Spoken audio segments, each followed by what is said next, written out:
সত্যের সন্ধানে শিবাজির পর এবারে শিবাদার দ্বিতীয় অভিযান নিয়ে হাজির আমরা আবারও। আমাকে নিশ্চয়ই চিনতে পারছেন। হ্যাঁ, আমি বিনয়। এবারের অভিযানে কেশবদার থেকে বিশেষ দায়িত্ব পেয়ে আমি আছি সূত্রধারের ভূমিকায়। তবে আর দেরি না করে চলুন শুরু করা যাক।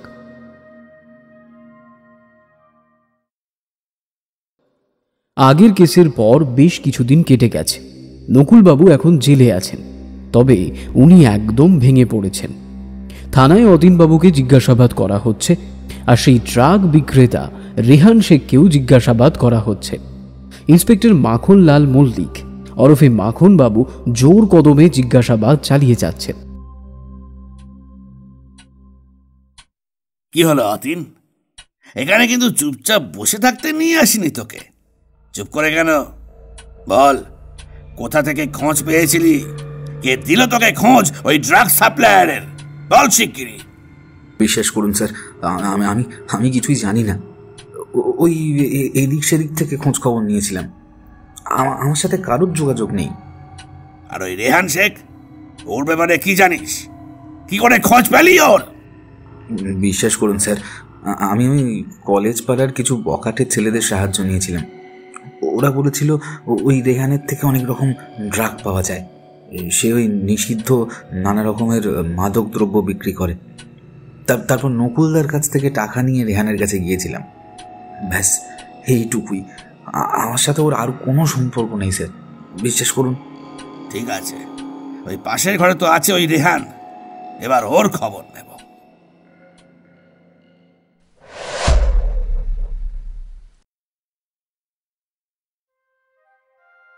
অগ্রহায়ণ মাস, হালকা শীত পড়েছে। 1 মাসের বেশি হয়ে গেল শিবাজি কলেজের কেসটা সলভ করেছে। আমি এখন ওই কেসটা নিয়েই বই লিখছি। শিবাজি এই 19 দিন হলো একটা জীবন বীমা কোম্পানিতে ঢুকেছে।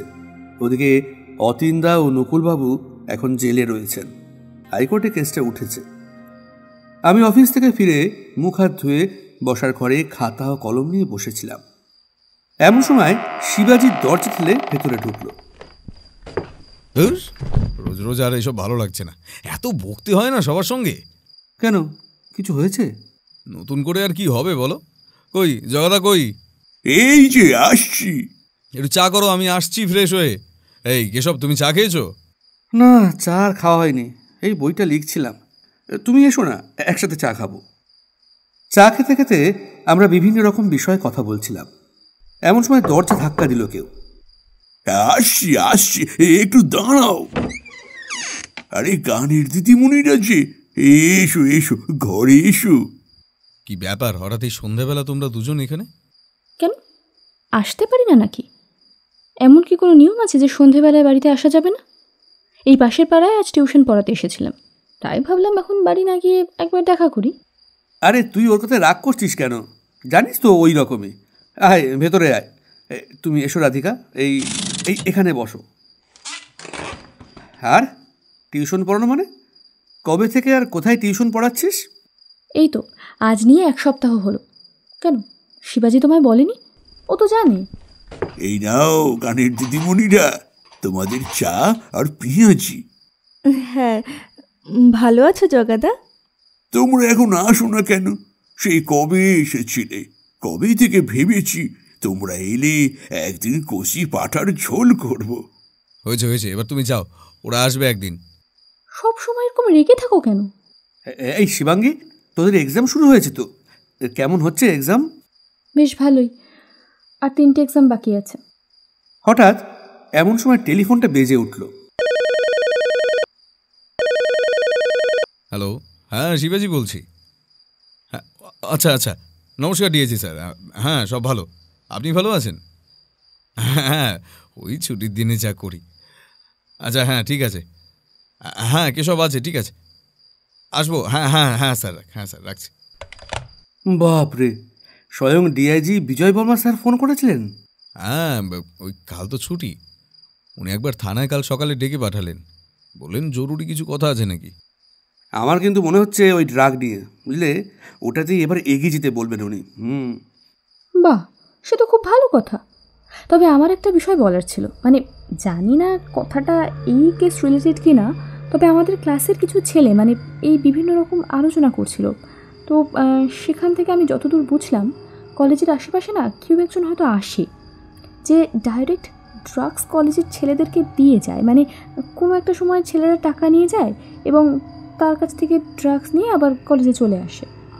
মানে শিবাঙ্গী, তুমি বলতে চাইছো যে ছেলেদের কোথাও যেতে হয় না, কলেজেই কারোর মাধ্যমে বা কেউ এসে ওদের টাকার বিনিময়ে ড্রাগটা দিয়ে যায়, তাই তো? হ্যাঁ, তবে শুধু ড্রাগস নয়, আরও একটা কিছু, সম্ভবত গাঁজা বা ওই জাতীয় কিছু, মানে নেশার জিনিস। কলেজের ছেলেরা মানে আজকাল কিছু ছেলে এগুলো আর কি। আমি বুঝতে পেরেছি, আর বলতে হবে না। শুধু আমাদের কলেজে না, এরকম কলকাতার আশেপাশে বেশ কিছু কলেজে এই জিনিসগুলো ভীষণভাবে ছড়িয়ে পড়ছে। না শিবাজি, আমার মনে হয় এই ব্যাপারটা আমাদের সাধ্যমতো আটকাতেই হবে। আচ্ছা, আমার মাথায় বারবার একটা জিনিস শুধু আসে, মানে পুলিশ প্রশাসন এদের এত ক্ষমতা, চাইলে অনেক কিছুই করতে পারে, অথচ এই জিনিসগুলো এইভাবে দিনের পর দিন দেখেও না দেখার মতো চোখ বন্ধ করে আছে। ছাত্র সমাজের ভবিষ্যৎ, আমাদের দেশের যুবকদের ভবিষ্যৎ অন্ধকার হয়ে যাচ্ছে।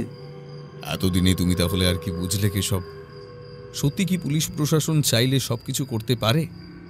আর সত্যি কি পুলিশ প্রশাসন আইন কানুন চায় এই সমাজটাকে, দেশটাকে পাপমুক্ত করতে? সমাজটাকে সঠিক নিয়ম শৃঙ্খলার মধ্যে বেঁধে রাখতে চায়? চায় না। এই তো দেখো না, মাখন বাবুর মতন একজন লোক আছেন, বিজয় বাবুর মতন একজন আছেন, কিন্তু ওনারা কিছু করতে পারছেন কি? উল্টে বেশি কিছু বললে ওনাদের হয়তো এমন জায়গায় ট্রান্সফার করে দেবে যেখান থেকে সারা জীবন আর ফিরে আসতে পারবে না। তুমি ঠিকই বলেছো শিবাজি। এই যে আমরা দুজনেও কিন্তু তোমাদের সাথে আছি, আর চাইলে আমিও কিন্তু অনেক রকমভাবে সাহায্য করতে পারি। অন্যদিকে থানায় এখনও মাখনবাবু ড্রাগ সাপ্লায়ার রেহান শেখকে জিজ্ঞাসাবাদ চালিয়ে যাচ্ছেন। রেহান শেখ অনেক কম বয়সেই কলকাতার নিষিদ্ধ ড্রাগের কারবারে ভালো জায়গায় পৌঁছে গেছে। আন্ডারওয়ার্ল্ডে অনেকেই সমীহ করে চলে ওকে। ধূর্ত রেহান শেখের মুখ থেকে কথা বের করতে বদ্ধপরিকর মাখনবাবু তার পরিচিত কায়দায় আবারও বললেন, তো এই এলাকার সব থেকে বড় মাদক দ্রব্য সাপ্লায়ার মিস্টার রেহান শেখ, বলুন কেমন লাগছে আপনার আমাদের এই আদর যত্ন? কোনো রকমের কোনো কমতি হচ্ছে না তো? তা স্যার কি খাবেন বলুন? একটু চা বা কফি আনতে বলি? আসলে ব্যাপারটা কি জানেন, এই 3rd ডিগ্রি দেওয়ার আগে না একটু শরীরে এনার্জি থাকা দরকার, না হলে কোথায় কি হয়ে যাবে তখন আবার আমাদের ঝামেলা হবে, বুঝতেই পারছেন তো? 3rd degree? আমাকে 3rd ডিগ্রির ভয় দেখানো হচ্ছে? আপনি বোধহয় এখনো আমার পরিচয়টা ঠিকঠাকভাবে জানেন না। জানলে সত্যি চা কফি এনেই খাওয়াতেন।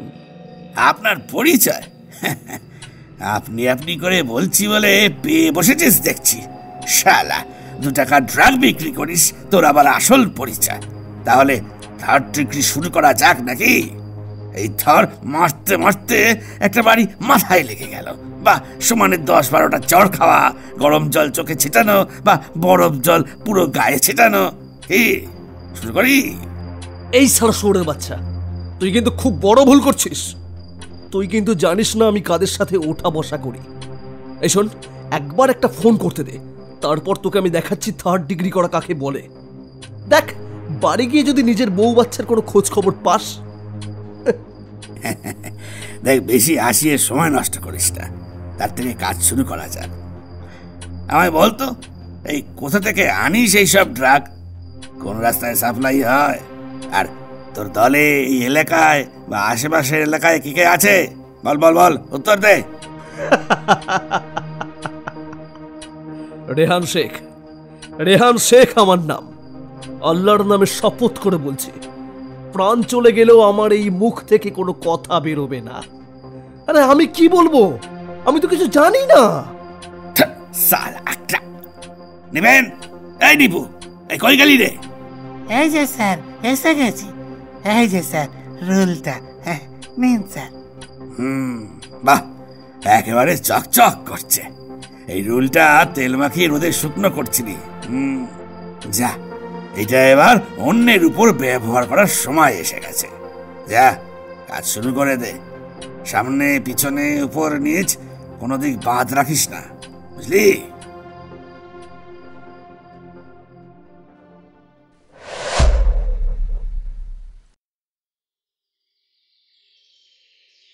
পরদিন সকালে ঘুম থেকে উঠতে বেশ বেলা হয়ে গেল, কিন্তু সকালটা আরও বেশি মিষ্টি লাগছে। চারিদিকটা বেশ কুয়াশা, তার মধ্যে হালকা রোদ আর একটা শিরশির ভাব। দুজনের চা জলখাবার খেয়ে স্নান করে বেরিয়ে গেলাম থানার উদ্দেশ্যে। স্যার আসবো? আরে মানিক জোর, এসো এসো, বসো এখানে, দাঁড়াও, একটু চা বলে দিই। না না স্যার, এখন আর চা খাবো না, এইমাত্র বাড়ি থেকে আমরা চা জলখাবার খেয়েই আসছি। আচ্ছা স্যার, আপনি একদিন আসুন না আমাদের বাড়িতে। হ্যাঁ স্যার, ওদের বাড়িতে জগাদার হাতে লুচি ছোলার ডাল আর তার সাথে সাদা আলুর তরকারি, আহা জব্বর বানায় স্যার। আচ্ছা আচ্ছা, এবার কাজের কথায় আসা যাক। মাখনবাবু, আপনি ওদের দুজনের কাছ থেকে কি কি জানতে পারলেন? মানে স্যার, অতীন বলেছে পাড়ার ছেলে ও এদিক সেদিক থেকে খোঁজ নিয়ে ওই রেহানের কথা জেনেছিল। আর স্যার, ওই রেহান কিছুতেই মুখ খুলছে না। অনেক চেষ্টা করলাম, বেশ করে ধোলাই দেওয়া হলো, কিন্তু তবু না, মুখ না খুললে তো হবে না, চেষ্টা করো আরো। ও কিছু না বললে কি করে হবে? স্যার মানে যদি কিছু মনে না করেন তাহলে আমি একবার চেষ্টা করে দেখি। তুমি তুমি কি করে করবে তুমি? আসলে স্যার, যখন এই আগের কেসটা তদন্ত করছিলাম তখন ওই দিন ওই বারকাম রেস্তোরাঁতে অতীনবাবু আর রেহানার কথাবার্তা শুনেছিলাম। তখন কিছু কিছু বিষয় আমার কানে এসেছিল, মানে তখন ওইসব জিনিস নিয়ে না ভাবলেও এখন এই কেসটার জন্য হয়তো এই জিনিসগুলো কাজে লাগতে পারে। তাই ভাবছি যে ওই ক্লুগুলোকে যদি একটু ঘষা মাজা করে ওর সামনে দেওয়া যায়, আর যদিও কোনো কথা বলে আর কি। হ্যাঁ, বুদ্ধিটা ভালো। ঠিক আছে, তাহলে দেখো। আচ্ছা মাখনবাবু, আপনি দেখুন ওকে একবার যাতে জেলের ভেতরে নিয়ে গিয়ে ওই রেহানের সাথে কথা বলানো যায়। হ্যাঁ স্যার, আমি ব্যবস্থা করছি। শিবাজি, তোমরা এখন বাড়ি যাও, আমি ফোন করে নেব এই দুপুরের দিকে। তোমরা একবার তাহলে বিকেলের দিকে এসো, কেমন? দুপুর 3টে নাগাদ মাখনবাবু আমাকে ফোন করেছিলেন, বললেন বিকেল 5টার পর একবার থানায় আসতে। সেই মতো আমরা 5টার দিকে থানার উদ্দেশ্যে বেরিয়ে গেলাম।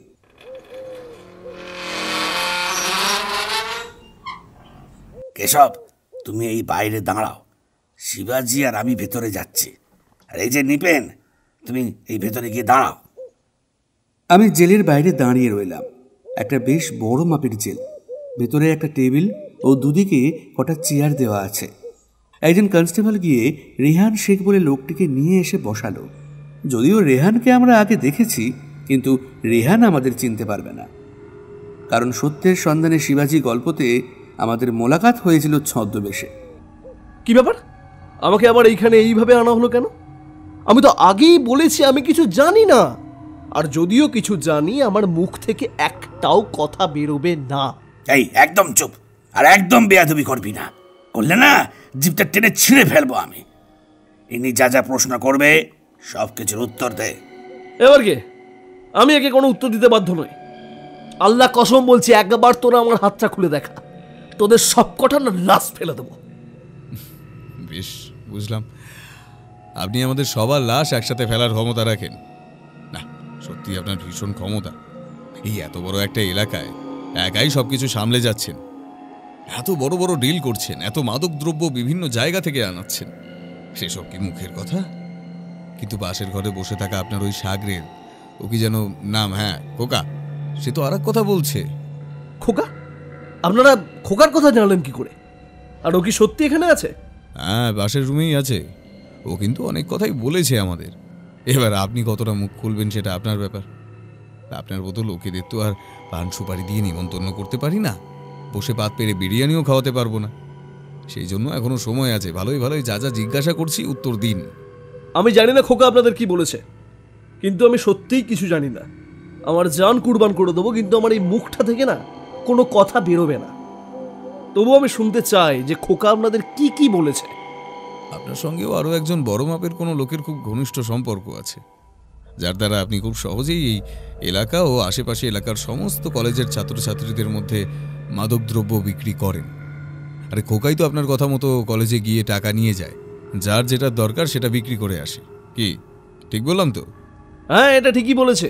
ওই হচ্ছে আমার আসল ডান হাত। ওই গিয়ে সব কলেজে কলেজে জিনিসগুলো বিক্রি করে। তবে কি লোক, কোন বড় মাপের লোক, সেসব সম্পর্কে আমার আর কিছু বলার নেই। এই যে পুলিশ বাবু, এবার নিয়ে চলুন আমাকে।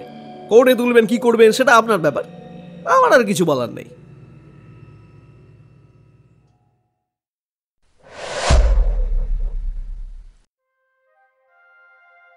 আরও দুদিন কেটে গেল।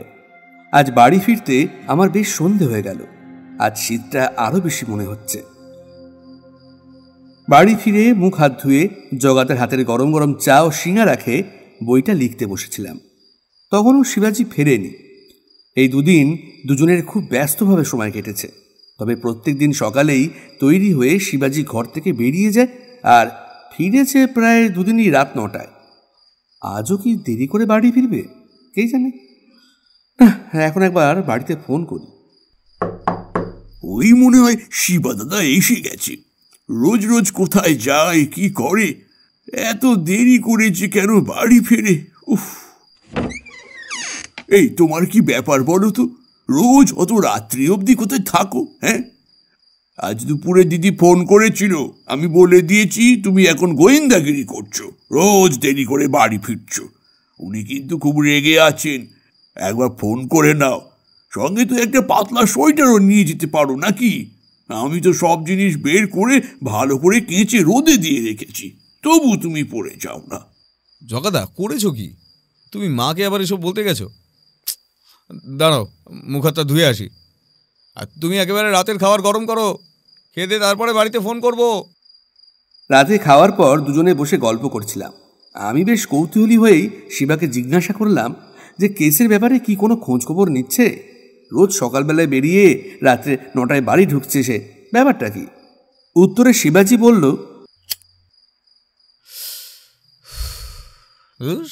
মেজাজটাই বিগড়ে গেল। মা বাবা এমন রেগে আছে, ওদেরকে বোঝাতেই তো মাথা খারাপ হয়ে গেল। এই জগাদাটা যে কি করে না। কেন জগাদা কি ভুল করেছে শুনি? আর তুমি তো জানো যে প্রায় দিন মাসি আর মা ওই ফোন করে জগাদার থেকে আমাদের বিষয়ে খোঁজ খবর নেয়। জগাদা কত মিথ্যা তো বলবে বলো তো? হ্যাঁ, আচ্ছা বলি হারি তোমাকেও, বলি কি সঙ্গে করে কি একটা পাতলা সোয়েটার নিয়ে যাওয়া যায় না? আরে দেখছো তো আস্তে আস্তে কীরকম ঠান্ডা পড়ছে বাইরে। আচ্ছা যাকগে, এবার আসল কথাটা বলো তো শুনি একটু। আমি এই 3 দিন সকাল থেকে ওই কলেজের আশপাশটা লক্ষ্য রাখছিলাম। কলেজে পরীক্ষা চলছে, তাই সময় সময় অনেক ছেলে মেয়ের আনাগোনা হচ্ছে। আমি ওই ভিড়ের মধ্যেই ছিলাম। আমার মনে হয় ওই রেহানের সাগরেদকে খুঁজে পেয়েছি। কিন্তু তুমি ওর সাগরেদ ওই খোকাকে চিনলে কি করে? আরে সেইবারে যখন আমরা বারকাম রেস্তোরাঁতে গেলাম, তুমি দেখোনি? যখন রেহান এসে টাকা পয়সা নিয়ে আলোচনা করছিল, তখন ওই খোকা এসে পেছনে দাঁড়িয়েছিল একটু দূরে। ও হ্যাঁ হ্যাঁ হ্যাঁ, এইবার মনে পড়েছে। ছেলেটার বয়স তো খুব বেশি হবে না, এই তোমার আমার মতোই হবে, তাই না? হ্যাঁ, আমার মতো। আচ্ছা, কলেজে কি দেখলে? বিভিন্ন লোকের কাছ থেকে একই জিনিসের বিভিন্ন দাম নিয়ে প্রায় 4-5 রকমের মাদকদ্রব্য বিক্রি করছে। আমি ভেবেছি ওকে আমার টোপ হিসেবে এবার ব্যবহার করব। তার মানে তুমি ইচ্ছে করে এই সেদিন রেহানের সামনে খোকার নাম বলে টোপটা ফেলেছিলে? হ্যাঁ হ্যাঁ, কিন্তু রেহান লোকটা অতি চালাক, টোপটা গিলল না। তবে রোজ অফিস থেকে এসেই সন্ধ্যাবেলা বিভিন্ন জায়গায় বিভিন্ন রকমভাবে খোঁজ নিয়েছি, কিন্তু খোকার খোঁজ আমি কোথাও পেলাম না। তাই ভাবছি আমি এবার কলেজে ছাত্র হয়েই সরাসরি খোকার কাছ থেকে মাদকদ্রব্য কিনব। আরে বলো কি? আমি আজ অফিসে এসে বলে এসেছি শরীরটা ভালো না, তাই প্রায় 7 দিনের ছুটি নিয়েছি। আমি রোজ কলেজ যাব, একটু একটু করে নেশার জিনিসপত্র কিনবো এবং চেষ্টা করব যাতে খোকার সঙ্গে ভালো করে কথা বলে ভাব জমানো যায়। আর না হলে ওর পেছন পেছন গিয়ে ওর রাস্তানাটা জেনে নেওয়া যাবে। কিন্তু সে তো খুব রিস্কের ব্যাপার। আচ্ছা, মাখন বাবুদের তো অনেক রকম খোঁচর আছে, তুমি ওদের কাউকে কাজে লাগাচ্ছ না কেন? 2জন খোঁচর কাজে লেগে আছে, কিন্তু কিছুটা যাওয়ার পরেই খোকা যেন হঠাৎ করে কোথাও উধাও হয়ে যাচ্ছে। খোঁচর এখনো সবসময় ওই রাস্তার আশপাশটা নজর রাখছে, কিন্তু এইভাবে তো হবে না। যত বেশি দেরি করব তত আরও বেশি ছেলেমেয়ের প্রাণ যাবে। তাই ভাবছি এবার আমি সরাসরি কাজে লেগে পড়ব। ও আচ্ছা আচ্ছা, বলছি কি, আমি তোমার সঙ্গে থাকলে হয় না? মানে আমিও কলেজে গিয়ে মাদকদ্রব্য কিনবো আর ভাব জমানোর চেষ্টা করবো খোকার সঙ্গে। কিন্তু খোকা তো এই বেলা 12টা 1টা অবধি থাকে, তোমার তো অফিস যাওয়া থাকে, এসব তুমি কি করে? শিবাজি, তুমি কদিন ছুটি নিলে, আমি 2-3 দিন নিতে পারবো না? আরে দেখি না আমি চেষ্টা করে যদি খোকার থেকে কিছু জানা যায়। শোনো, কাল থেকে আমরা দুজনেই যাব, বুঝলে? বেশ, তবে আমরা দুজনে ঘর থেকে আলাদাভাবে বেরোবো, একজন পায়ে হেঁটে যাব আর একজন বাসে। যদি আশেপাশে ওদের কোনো লোক থাকে সে যেন কোনোভাবে আমাদের সন্দেহ না করে। আর হ্যাঁ, এমনভাবে যাব যেন আমরা কলেজে পরীক্ষা দিতে যাব, বুঝলে?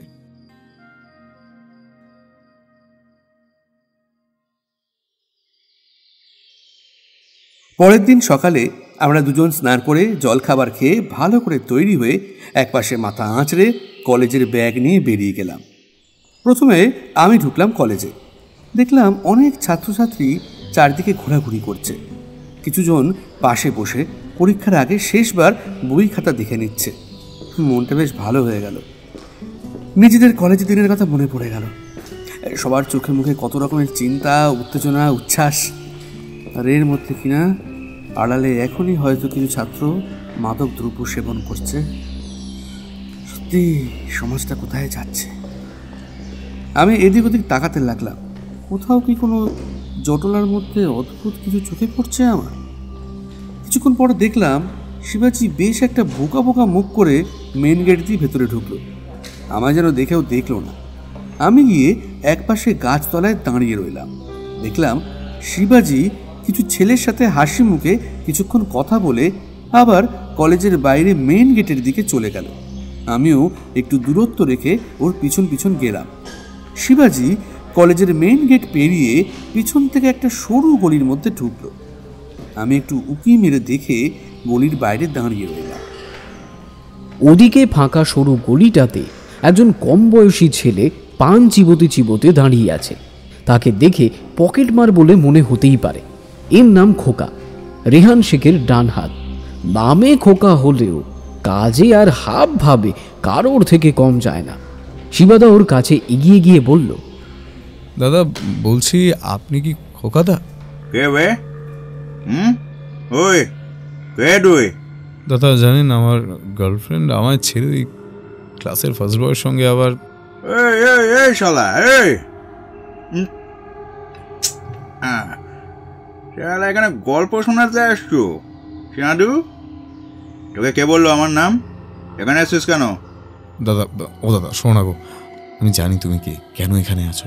ওই আমার একটা বন্ধু বলেছে তোমার কথা। আমার না মনে বড় কষ্ট গো, পরীক্ষাতে মনে হয় ফেল করে যাব। বলছি আমি ওই নেব আর কি। এই তো চিনাদু, আসল কথায় আসো। তো কে নেবে? টাকা আছে? হ্যাঁ হ্যাঁ দাদা, আছে আছে, টাকা আছে। কত টাকা লাগবে? দেখেই বুঝেছি প্রথমবার প্রেমে ধোকাকে মাল চাই। হ্যাঁ, শুনেছি আপনার কাছে তো অনেক রকম জিনিস আছে, একটু হালকা দেখে দিও দাদা, যেন বাড়িতে জানতে না পারে। এই সময় আমি ঢুকলাম গলিতে, গিয়ে দাঁড়ালাম ওদের দুজনের কাছে। আমায় দেখে খোকা তার ডান হাতটা পেছনে করে নিল। আমি গিয়ে একদম ওর সামনে দাঁড়ালাম। কি হয়েছে? কি দরকার এখানে? আরে আপনি ফাইনাল ইয়ারের সিনিয়র না? আপনি এখানে দাদা? কেন, এই গলিতে বুঝি শুধু জুনিয়রদের আসার অধিকার আছে? শোনো, তুমি যেই কাজে এসেছো আমিও সেই কাজেই এসেছি। এই তুমি তো খোকাদা? আমি খোকা? কেন, কি দরকার? আবার জিজ্ঞেস করে কি দরকার? মাল লাগবে, মাল। আগে তো তোমাকে দেখিনি। আরে খোকাদা, তুমিও না। আমি অন্য জায়গা থেকে মাল নিতাম, এখন কদিন একটু চাপে যাচ্ছি। শুনলাম এখানে কম দামে ভালো মাল পাওয়া যায়, তাই এখানে এলাম। এই শোনো, আমার কিন্তু একটু তাড়া আছে, তুমি দেবে কিনা বলো। এই ব্যাপার? হ্যাঁ, একদম সস্তায় সব রকম মাল পেয়ে যাবে। বলো কি লাগবে? আরে বলো বলো বলো। দাদা আগে আমারটা, আমি আগে বলেছি। সেদিনকার মতো ড্রাগ সাপ্লায়ার খোকার কাছ থেকে আমি আর শিবা দুজনেই কিছু টাকার বিনিময় 2 রকম মাদকদ্রব্য কিনে ফিরে আসি। পরের দিন সকাল। আজ আমি আর গেলাম না। আজ শিবাজি একদম উস্কো খুস্কো চুলে ঘরে পরার পোশাক পরেই বেলা 12টার দিকে বেরিয়ে গেল কলেজের উদ্দেশ্যে। ফিরে এলো যখন, তখন বাজে প্রায় 2টো। দেখলাম ওর চোখ দুটো ফুলে লাল হয়ে গেছে। কিরে বাবা, ছেলেটা সত্যি সত্যি নেশাভান করতে শুরু করলো নাকি? আমি উদ্বিগ্ন কণ্ঠে জিজ্ঞেস করলাম ওকে, আরে কি হয়েছে শিবাজি, তোমার চোখ মুখের এরকম অবস্থা কেন? ওই একটু কান্নাকাটি করেছিলাম, চেষ্টা করেছিলাম ওই খোকার সাথে একটু ভাব জমানোর। আজ একটু আলাপ এগিয়ে গেছে। আর হ্যাঁ, আমি আসার সময় মোড়ের মাথার দোকান থেকে মাখনবাবুকে একটা ফোন করেছি। উনি বিকালে এসেই মাদকদ্রব্যগুলো নিয়ে যাবেন। আমি স্নান সেরে আসছি। জগদা, ভাত বাড়ো, খুব খিদে পাচ্ছে গো। প্রায় বিকাল 4:30টার দিকে মাখনবাবু সঙ্গে একজন কনস্টেবলকে নিয়ে আমাদের বাড়িতে এলেন। হ্যাঁ, শুনলাম কাজ একটু এগিয়েছে। বাহ, খুব ভালো কথা। হ্যাঁ, ওই আর কি। শিবাজি সব রকম খোঁজখবর নিচ্ছে, সঙ্গে আমিও যতটা পারছি ওকে সাহায্য করছি। এই যে মাখনবাবু, এ নিন, এগুলো জমা করুন। ড্রাগস? হ্যাঁ, আপাতত ওই খোকার থেকে যা যা কিনেছি ছাত্র সেজে, আরও দেখি কতদূর ভাব জমাতে পারি। বেশ বেশ, এই চেষ্টা চরিত্র চালিয়ে যাও। আর শোনো, একজন খোঁজর খবর দিয়েছে, ওই যে সেবারে তোমরা ওই রাতে যে বারকাম রেস্তোরাঁতে গিয়েছিলে, ওটা ওদের আড্ডাখানা বলতে পারো, কিন্তু আসল জায়গা ওটা না। আর শোনো, আরও কিছু, মানে এমন কম বয়সী ছেলেরা বিভিন্ন কলেজে এইরকম মাদকদ্রব্য বিক্রি করছে। তাদের 2জনকে আমরা ধরেছি, একটা পালিয়ে গেছে। এরা কেউ তেমন বিশেষ কিছু জানে না, শুধু টাকা নিয়ে বিক্রি করে। রোজ ভোর রাতে এরা সবাই ওই বারকাম রেস্তোরাঁতে আসে। খোকা এদের সবাইকে ওই কয়েক রকমের ড্রাগস দিয়ে দেয়। তারপর আবার এই রাতের দিকে সবাই গিয়ে টাকা জমা দেয়, ওই যে যার ভাগের টাকাটা বুঝে নেয়। এদের 2জন ওই রেহান শেখকে কয়েকবার দেখেছে, কিন্তু সেইভাবে খোকা বা রেহান কারোর সাথেই কারো পরিচয় নেই। খোকা তো রেহানের হয়ে কাজ করে, এরা আসল কার জন্য কাজ করে সেটা ওই খোকার মাধ্যমেই জানা যাবে। সেই জন্য যে করেই হোক খোকার সঙ্গে আমাকে ওদের আসল আস্তানায় যেতে হবে। এরা এত নিখুঁতভাবে কাজ করে, কোনো প্রমাণ নেই, কোনো চিহ্ন নেই, কিছুই নেই। তবে একটা সুখবর আছে, আমাদের সরকারের তরফ থেকে তোমাকে একটা ছোট্ট করে পুরস্কার দেওয়া হবে। শুনে খুব আনন্দিত হলাম। তবে মাখনবাবু, ওটা এখন থাক। আমি যদি সত্যি এই ড্রাগ র্যাকেটটাকে ধরতে পারি তাহলে আমি পুরস্কারটা নেব। বেশ বেশ, তাই হবে। তবে তুমি চিন্তা করো না, আমাদের লোক সব সময় তোমার এই বাড়ির ওপর ও তুমি কোথায় কখন যাচ্ছ নজর রেখেছে। আমরা জানি তুমি কতটা ঝুঁকি নিয়ে এসব কাজ করছো। স্যার, ওইসব নিয়ে চিন্তা করবেন না। আমাদের শিবাজি কিন্তু একেবারে আলাদা ধাতুতে করা, ওর ওইসব ভয় ডর নেই। হ্যাঁ, বেশ বেশ বেশ, আজ এলাম তাহলে। পরের দিন শিবাজি বলল ও দুপুরের দিকে কলেজে যাবে। আমি সকাল 10টার দিকে স্নান করে একদম কলেজের ছাত্রের মতো পরিপাটি তৈরি হয়ে বেরিয়ে পড়লাম ওই খোকার কাছে মাদকদ্রব্য কিনতে। আজ আমার কাজ ছিল খোকার দিকে ভালোভাবে কড়া নজর রাখা। যদি কেউ ওর সাথে দেখা করতে আসে বা সন্দেহজনক যদি কাউকে মনে হয়, সঙ্গে সঙ্গে যেন আমি শিবাজিকে খবর দিই। আমি দুপুরে 1টায় বাড়ি ফিরে খেয়ে দিয়ে শুয়েছিলাম। শিবাজি ফিরল প্রায় বিকেল 5টার দিকে। ও আসতেই আমি শিবাজিকে বললাম আজ কি কি হয়েছে। এই শিবাজি, বুঝলে তো, আমি যখন কলেজে যাই তখনও কিন্তু খোকা আসেনি। তারপর প্রায় আধ ঘন্টা পর খোকা একটা কালো রঙের বড় 4 চাকা থেকে হাতে ছোট একটা প্যাকেট নিয়ে নেমে আজ কলেজ থেকে একটু দূরে একটা গাছ তলায় গিয়ে বসেছিল। আর তারপরেই দেখলাম কি করে যেন কলেজে বেশ কিছু ছেলে ও আশেপাশে কিছু লোক সেটার খোঁজ পেয়ে গেছে, বুঝলে? বুঝলাম। মাখনবাবুকে আমি ফোন করেছিলাম যে খোকাকে ওইখান থেকে মাদকদ্রব্য বিক্রি করার জন্য থানায় তুলে নিয়ে যাওয়া যায় কিনা, কিন্তু মাখনবাবু কি বললেন জানো, নাকি ওপর মহল থেকে ফোন আসছে অনবরত যাতে ওই রেহানকে ছেড়ে দেওয়া হয়। আর খোকা খুলে রাস্তায় যদি 2টো খুনও করে পুলিশ তবুও ওকে ধরতে পারবে না। মানে মাখনলাল বাবুর কিছু করার নেই। কি বলছো তুমি শিবাজি? কি অবস্থা আমাদের দেশের আইন কানুনের, হ্যাঁ? আর ওই বিজয় বর্মা, উনি তো পুলিশের ডিআইজি, ওনার হাতেও কি সেই রকম কোনো পাওয়ার নেই? আরে রাস্তার ধারে আম গাছের কাছে বসে একটা লোক ড্রাগস বিক্রি করছে আর পুলিশ সব যেন ধরতে পারবে না। এটাই তো কি সব? এই অবস্থা আমাদের দেশের। সন্ধেবেলায় আমরা বসে এই কেসটার বিভিন্ন দিক নিয়ে আলোচনা করছিলাম। শিবাজি বলছিল এর পরের পদক্ষেপ কি হবে। খুব একটা খেজুরের আলাপ নাকি ও জমাতে পারেনি ওই খোকার সাথে। তাহলে খোকার ওই আসল ঘাঁটি অবধিও যাবে কি করে? এমন সময় দরজায় কড়া নাড়ার শব্দ। দরজা খুলতেই দেখলাম হাসি মুখে দুই দেবী দরজায় দাঁড়িয়ে আছে। পরপর দুটো পরীক্ষা আমার দারুণ হয়েছে, তাই চলে এলাম এই গরম গরম সিঙ্গারা আর জিলিপি নিয়ে। তাই বুঝি? বাহ শিবাঙ্গী, এ তো খুব ভালো কথা। আর রাধিকা দেবী কেমন আছেন? আজ হঠাৎ আপনি বলছেন, কি ব্যাপার? দুটো পরীক্ষা ভালো হয়েছে বলে এত খুশি, সেজন্য আবার সিঙ্গারা জিলিপি? আমি জানতাম গোয়েন্দা মশাইয়ের মনে এইরকম অদ্ভুত প্রশ্ন আসবে। আপনি ঠিকই বলেছেন, পরীক্ষা ভালো হওয়ার খুশি শুধু নয়, আমি আজ একটা কার্ড নিয়ে এসেছি। কিসের কার্ড? পরীক্ষা শেষ হয়ে গেলে পরের সপ্তাহে আমাদের কলেজে একটা ছোট্ট করে অনুষ্ঠান হবে। সেইখানে যেই যেই ছাত্র মারা গেছে তাদের নিয়ে একটা স্মরণ সভা হবে। তোমাকেও একটা পুরস্কার দেওয়া হবে আমাদের কলেজের তরফ থেকে, প্রাক্তন ছাত্রর এইরকম সাহসিকতার পুরস্কার। শিবাজি, কি ব্যাপার? আবার পুরস্কার পাবে, তাও আবার সাহসিকতার জন্য? সত্যি তোমাকে নিয়ে আমার বড়ই গর্ব হচ্ছে। এই যে এবারে কিন্তু আমাদের ট্রিট চাই, ভালো করে আমাদের খাওয়াতে হবে। আচ্ছা, পরীক্ষায় মন নেই, ঘোরাফেরা খাওয়া এসব হলেই চলবে? খিটখিটে কুমড়া মুখা একটা ছেলে। যাকে এবার বলো তো, তোমরা কেসটা নিয়ে কতটা এগোলে? দুদিন ধরে কিন্তু আমি লক্ষ্য করেছি দুটো ছেলে কাঁধে কলেজের ব্যাগ নিয়ে পরিপাটি হয়ে ভদ্র ছেলে সেজে কলেজে ঘুরে বেড়ায়। আমি ইচ্ছে করেই কাছে আসিনি, বুঝতে পেরেছি কেস সংক্রান্ত। বাহ শিবাঙ্গী, বুদ্ধিটা তো বেশ খুলেছে। আমার মাথায় বুদ্ধি সব দিনই ছিল গো, তোমরা এতদিন লক্ষ্য করনি। তবে আমি কিন্তু একটা ছোট ব্যাপার বলতে পারি। ওই যে কলেজের ছেলেদেরকে ওই ড্রাগস বিক্রি করছে না খোকা, ওকে দুদিন নাকি আমাদের কলেজের কিছু সিনিয়র ছেলে কলেজ থেকে ওই 3-4 কিলোমিটার দূরে একটা বন্ধ পুরনো, মানে অনেক পুরনো ভাঙাচোরা তালা দেওয়া কারখানার মতো আছে, ওইখানে গাড়ি থেকে নেমে ঢুকতে আর বেরোতে দেখেছে। নাকি বেশ নতুন সুন্দর বড় কালো গাড়ি একটা। অ্যাড্রেসটা পাওয়া যাবে? এই যে এই কাগজে লেখা আছে। কথায় কথায় এদিক সেদিক থেকে আমি ওদের মুখ থেকে জেনে নিয়েছি কোন জায়গায় কারখানা আর কি নাম। বাহ, খুব ভালো কাজ করেছে শিবাঙ্গী, বলতেই হবে। সত্যি প্রশংসনীয়। এই পড়াশোনা পরীক্ষার চাপের মধ্যে তুমি এত কিছুভাবে সাহায্য করছো আমাদের। তা নয় তো কি, আমাকে তো ভবিষ্যতের কথাটা ভাবতে হবে নাকি? সমান সমান না হলে চলে?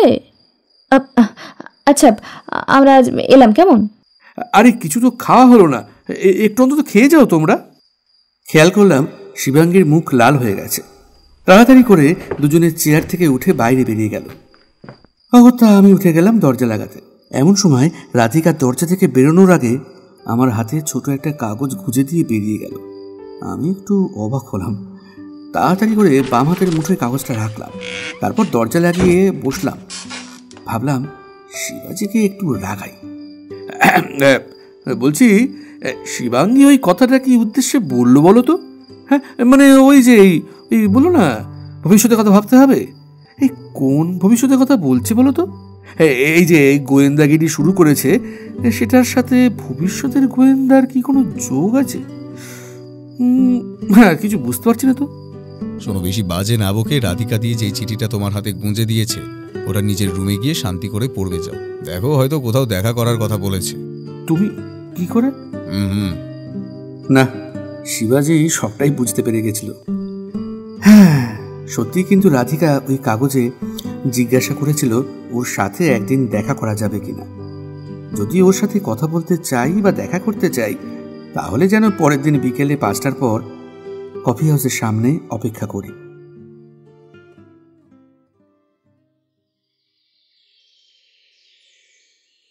পরের দিনও কিছু সময়ের ব্যবধানে আমি ও শিবাজি দুজনেই আবার অন্য রকমের কিছু ড্রাগস কিনলাম। বিকেলে আমি গিয়েছিলাম রাধিকার সঙ্গে দেখা করতে। পরের দিন আমি অফিস গিয়েছিলাম, কিন্তু শিবাজি এই একইভাবে আবারও ড্রাগস কিনতে গিয়েছিল ও খোকার সাথে ভাব জমানোর চেষ্টা করছিল। না, লাভ কিছুই হয়নি। এমনিতেও শিবাজির হাতে খোকার একটা আস্তানার সন্ধান আছে। সেদিন সন্ধ্যায় বসে আমি একটা গল্পের বই নিয়ে নাড়াচাড়া করছিলাম। অনেক দিন কোনো বই পড়া হয়নি। শিবাজি বাড়ি ফিরল প্রায় রাত 9টার পরে। আমি অপেক্ষা করে বসেছিলাম সব কিছু জানার জন্য। বাড়ি ফিরে আগে জামা কাপড় বদলে হাত পা ধুয়ে খাবার টেবিলে এসে শিবাজি খেতে বসল। খেতে খেতে কথা শুরু করলাম। কি শিবাজি, আজ কি নতুন কিছু জানতে পারলে? ওই পুরনো কারখানাটা আছে, ওখানে প্রায় 4-5 জন ছেলেকে ঘোরাঘুরি করতে দেখা গেছে। ভোর রাতের দিকে নাকি একটা ছোট ভ্যান জাতীয় গাড়ি এসেছে, কিছুক্ষণ কারখানার ভেতরে ছিল, আবার বেরিয়ে যায়। আর ওই কালো গাড়িটা দিনে 2-3 বার আসে। শোনো, এইভাবে না হবে না, আবার একটা নতুন প্ল্যান ভেবেছি। কি প্ল্যান? পাগল। কি? আমি পাগল? আরে সে তো আমি জানি, পাগল না হলেও মাথায় হালকা ছিট আছে, সেটা আমরা সবাই জানি। আরে বাবা, আমি পাগল সেজে আবার ছদ্মবেশ নেব। ও বাহ বাবা, এটারই আর বাকি ছিল। আবার এই ছদ্মবেশ নিয়ে কোথায় যাবে বলো তো? করবেটা কি শুনি? শোনো, যতই ওসব খোঁচরা খবর দিক না কেন, এইভাবে তো আর বেশি দিন চলতে পারে না। একটা তো সোজাসুজি কিছু করতে হবে। আর এদের যা অবস্থা, ওই রেহানকেও বেশি দিন আর জেলে রাখা যাবে না। আর ডাইরেক্ট কোনো প্রমাণ ছাড়াও পুলিশ এইভাবে কারো প্রাইভেট জায়গায় ঢুকতে পারবে না, সে যতই তাড়ামারা হোক বা পুরনো হোক না কেন। সেই ক্ষেত্রে কিছু প্রমাণ ও তথ্য সংগ্রহের জন্য আমাকে এইভাবে ছদ্মবেশ নিতেই হবে। আশা করি 2-3 দিন এইভাবে ছদ্মবেশ নিয়ে থাকলে তার সুযোগ ঠিক পেয়েই যাব ভেতরে ঢোকার। তুমি কি সত্যিই পাগল হয়ে গেলে? তুমি নিজে খুব ভালো করেই জানো ওরা কী রকম ধরনের লোক।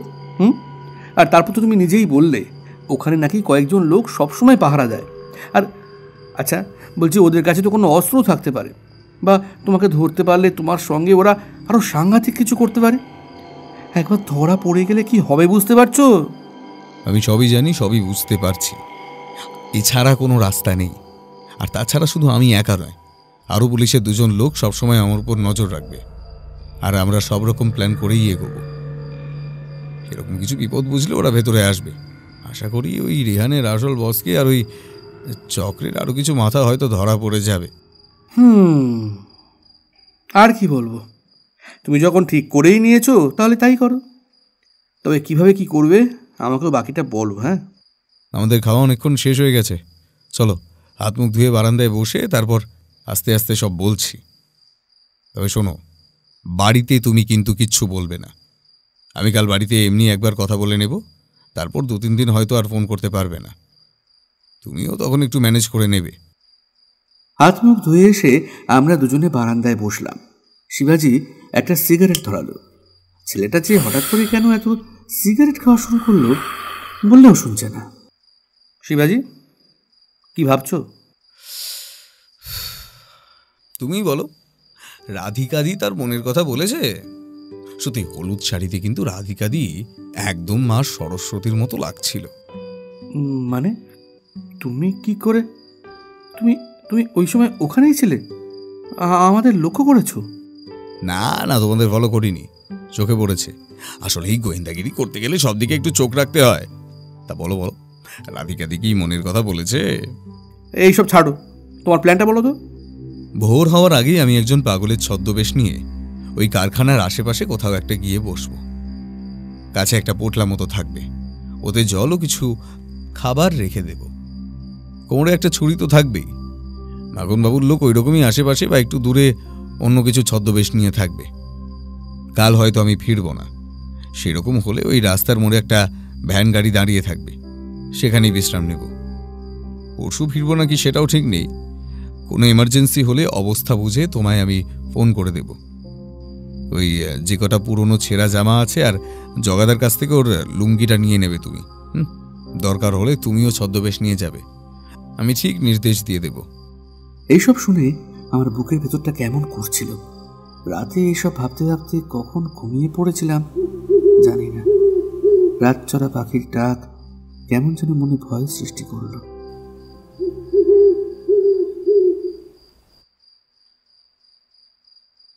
ঘুম ভাঙলো একদম শিবাজির ডাকে।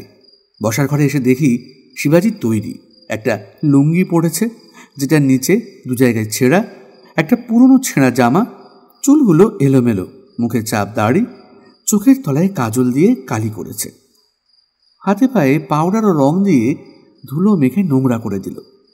একটা পুরনো বিছানার চাদরকে ঝোলা তৈরি করলো, সেটাতেও কিছু রুটি, সন্দেশ, কলা, চিড়ে, কটা জলের বোতল নিয়ে নিল। সেই সাথে ওই ঝোলাতে আরও কিছু খবরের কাগজ, পুরনো কিছু জামা সব পুড়ে নিল। জগা তার পুরনো জুতোটা পায়ে গলিয়ে নিল। আরে আরে দাদাবাবু, কি করছো?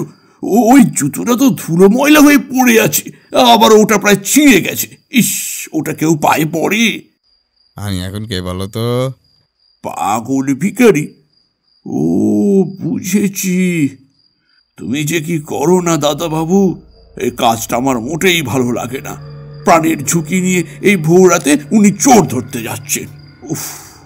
এই শিবাজি, সাবধানে কিন্তু। হ্যাঁ, আমার খুব ভয় লাগছে। আমি ছুটি নিয়ে নিচ্ছি, 24 ঘন্টা বাড়িতে থাকবো। আর জগাদা, শোনো, তুমি আর আমি দুজনে একটু ফোনের কাছাকাছি থাকার চেষ্টা করব, বুঝলে? শিবাজি, তোমাকে নিয়ে কিন্তু আমার টেনশন রয়েই যাবে। চিন্তা করো না, সেরকম হলে আমি একদম বাড়িতে গাড়ি পাঠিয়ে দেবো। কেমন? এখন আসি, নিচে এতক্ষণে পুলিশের জিপ দাঁড়িয়ে আছে। সাবধানে থেকো। আমিও যাব কেশব দাদাবাবুর সাথে। আমিও কিন্তু ভালো মারপিট পারি। দরকার নেই, এলাম। দুগ্গা দুগ্গা দুগ্গা।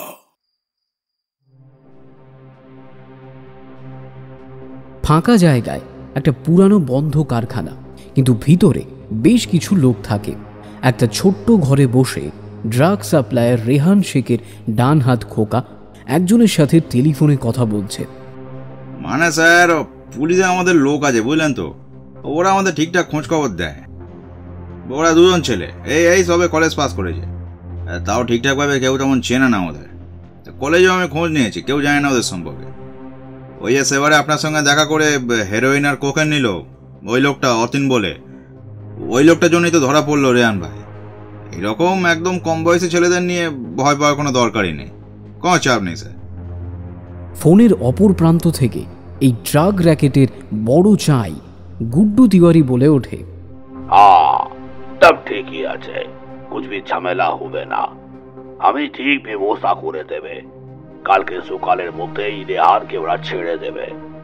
এই গুড্ডু তিওয়ারি থাকতে কোই ডরনে কা বাত নাই।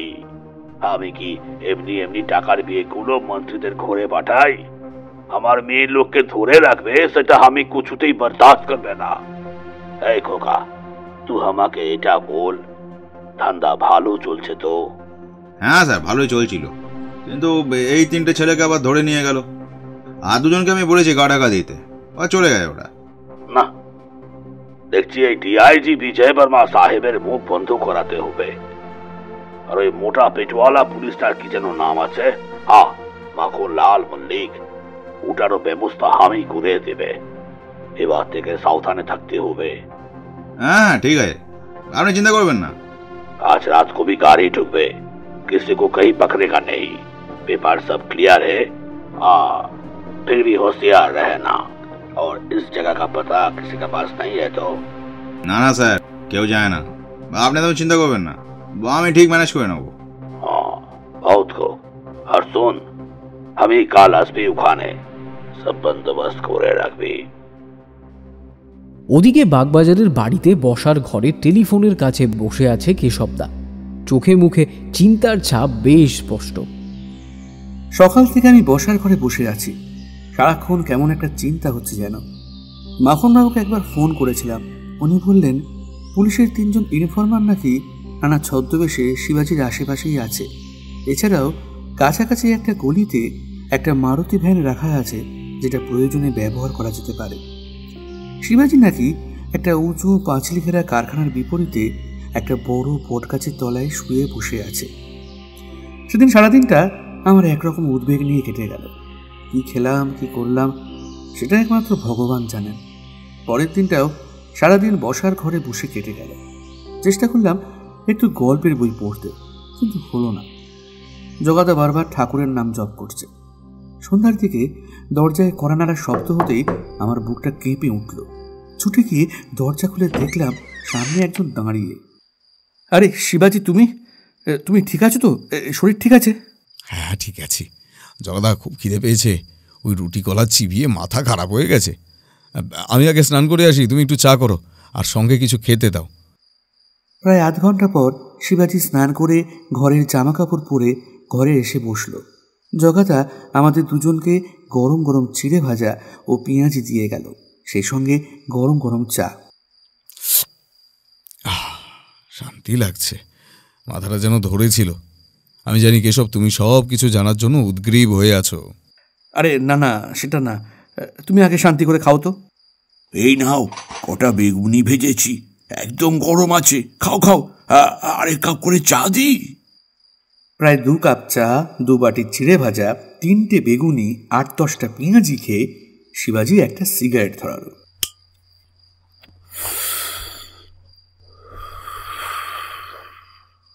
আমি যখন ভোরবেলায় যাই তখন চারিদিকটা শান্ত ও নিস্তব্ধ ছিল। তারপরে ওই সকাল 10টার দিকে সেই কালো গাড়িটা আসে। কিছুক্ষণ পর 2-3 জন ছেলে ছোট ছোট কয়েকটা ব্যাগ নিয়ে বেরিয়ে যায়। আমি প্রায় চোখ বন্ধ করেই শুয়েছিলাম, তাই ওরা আমার দিকে দেখেও সেরকম গুরুত্ব দেয়নি। আবার দুপুর 1টা কি 2টো হবে, তখন দেখলাম কালো গাড়িটা এসে ওই কারখানার ভেতর ঢুকে গেল। আমি একবার দেখার চেষ্টা করলাম, মনে হলো প্রাচীরের কাছে প্রায় 3-4 জন ছেলে পাহারা দিচ্ছে। ভেতরে হয়তো আরো বেশি সংখ্যক ছেলে থাকতে পারে, সেটা ঠিক বলতে পারবো না। ওরা তোমায় সন্দেহ করেনি? না, ওই কোনো পাগল ভেবেছে। তারপর কাল গভীর রাতে একটা ছোট ট্রাকের মতো গাড়ি আসে। 2বার তারা গাড়ির হেডলাইটটা ওই কারখানার মেইন গেটে ফেলে। ড্রাইভার গাড়ি স্টার্ট বন্ধ করে। ড্রাইভার ও তার সঙ্গে একজন ছেলে ছিল। দুজনে গাড়ি থেকে নেমে আমায় কিছুক্ষণ লক্ষ্য করে। তারপর কারখানার ভেতর থেকে একজন লোক বেরিয়ে আসতে 3 জন আমায় নিয়ে কিছু বলে। তারপর আবার গাড়ি স্টার্ট করে ভেতরে চলে যায়। কি বলছো? সত্যি তোমায় ওরা সন্দেহ করেনি? তুমি নিশ্চিত? আমি 100% নিশ্চিত। আমি জানি ওরা আমায় সন্দেহ করেনি। আর যখন ওরা গাড়ি নিয়ে এসেছিল কাল, তখন আমি কি করছিলাম জানো? আমার ওই ঝোলাটা থেকে খবরের কাগজ, প্লাস্টিকের জিনিসপত্র, ওই জামা কাপড়গুলো বারবার বার করছিলাম, গুনছিলাম, আবার ওই ঝোলাতেই পুড়ছিলাম। আর নিজের মনে কিছু কথা বিড়বিড় করছিলাম, বলছিলাম, মাথা তোলাচ্ছিলাম, একবার হাসছিলাম। ওরা আমায় পাগল ছাড়া আর কিছুই ভাবেনি। যাক বাবা, তাও ভালো। আচ্ছা, তারপর কি হলো? তারপর আমি সেখান থেকে উঠে গিয়ে একটু বাঁদিকে সরে দাঁড়ালাম। দেখলাম পাঁচিলের পাশে কটা ইট পাথর পড়ে আছে। সেটাই পা দিয়ে দাঁড়িয়ে একটু উঁকি মেরে দেখছিলাম। ওই গাড়ি থেকে কিছু কাঠের প্যাকিং বক্স বের করে ভেতরে একটা ছোট ঘরে ঢোকানো হচ্ছিল। আমি জানি ওর মধ্যেই সমস্ত ড্রাগস আছে, কিন্তু এই আশপাশটা ও কারখানার ভেতরে সবকিছু সব এমনভাবে আছে যে কেউ দেখলে মনে করবে যে ওটা কোনো ফাঁকা জায়গা, বা হয়তো কারখানার কাজ আবার নতুন করে শুরু হবে। কোথাও ওরা কোনো প্রমাণ রাখেনি। তারপর গাড়িটা আবার বেরিয়ে গেল। আমি তখন আবার এসে ওখানে বসে জিনিসপত্রগুলো সব এদিক ওদিক ছুঁড়ে ফেলছিলাম, হাসছিলাম। দেখলাম গাড়িটা কয়েক সেকেন্ড আমার কাছে দাঁড়ালো, তারপর আবার বেরিয়ে গেল। এই যে দাদাবাবু, আজ আমি তোমার প্রিয় দেশি মুরগির পাতলা ঝোল রান্না করেছি। এই সব কিছু আমি কাল কেচে দেব। আর তোমরা কি শুনতেও পাওনি? হ্যাঁ, ফোনটা যে 2বার রিং হয়ে কেটে গেল। সত্যি আমরা কিছু শুনতে পাইনি, কিন্তু আমরা এসব বিষয় নিয়ে এমন কথা বলায় মত যে। আচ্ছা দাঁড়াও, আমি দেখছি কে ফোন করেছে। মনে হয় মাখনবাবু। হ্যালো, হ্যাঁ মাখনবাবু বলুন। আমি ভাবলাম হয়তো ঘুমিয়ে পড়েছো, তাই ফোনটা কেটে দিলাম। আরে না না, এই কেশবের সঙ্গে 2 দিন যা যা হয়েছে এই সব নিয়ে আলোচনা করছিলাম। তোমার সন্দেহ ঠিক শিবাজি। রেহানকে বিকেলে আমরা ছেড়ে দিয়েছি। বিজয় স্যারের কাছে তার উপর মহল থেকে ফোন এসেছিল। ভাবতে পারছো, খোদ ডিআইজিকে এইভাবে ফোন করে বলছে একটা ড্রাগ মাফিয়াকে ছেড়ে দিতে। তাহলে আমার আন্দাজ ঠিক। বেশ ভালোই হলো। মাখনবাবু, সব কটাকে একসঙ্গে আমরা ধরবো। আমাকে আজ রাতটা সময় দিন, আমি দেখছি কি করা যায়। আরে বিজয়বাবু তো আমাকে ফোন করেছিলেন। উনি তো একদম খাপ্পা হয়ে আছেন। কতটা লজ্জাজনক ব্যাপার বলো তো। আচ্ছা ঠিক আছে, তুমি নিজের যত্ন নাও। আর আজ রাতটা একটু ভালো করে ঘুমিয়ে নাও, কেমন? আমি রাখছি। মাখনবাবুর ফোনটা রেখে কয়েক সেকেন্ড শিবাজি কি যেন একটা ভাবলো। তারপর ফোনের ডায়েরিটা দেখে আরও একটা নাম্বার ডায়াল করলো।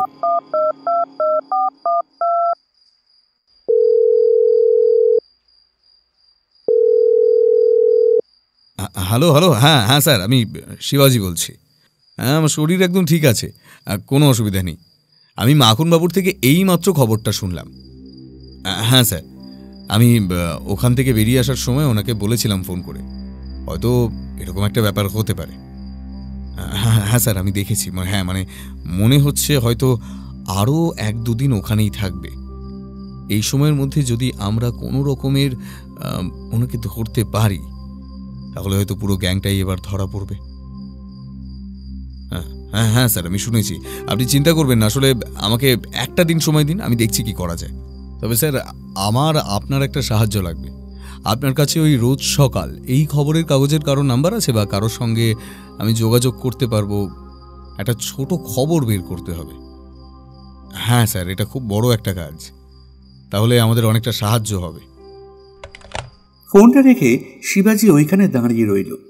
প্রায় 5 মিনিট পর বিজয়বাবু ফোন করে আরও একটা নাম্বার দিলেন। শিবাজি সেই নাম্বারে ফোন করে নিজের পরিচয় দিয়ে কাল সকালে খবরের কাগজে যেন বড় করে একটা খবর থাকে ও হেডলাইনটা কি হবে সেটা বলে দিল। আমি শুধু দাঁড়িয়ে দাঁড়িয়ে ভাবছিলাম, হঠাৎ করে এই খবরের কাগজের কি দরকার, আর এই রকম একটা হেডলাইন কেন, আর এই বিষয়ে সবাইকে ও জানাতেই বা চাইছে কেন? কি ঘুরছে ওর মাথায়? যাই হোক, তারপরও বাড়িতে একবার ফোন করলো। মাসির সাথে বেশ কিছুক্ষণ কথা বলার পর আমিও একবার আমার বাড়িতে ফোন করলাম। তারপর দুজন একসাথে দেশি মুরগির ঝোল দিয়ে কবজি ডুবিয়ে ভাত খেয়ে আবার এসে আমার ঘরে বসলাম।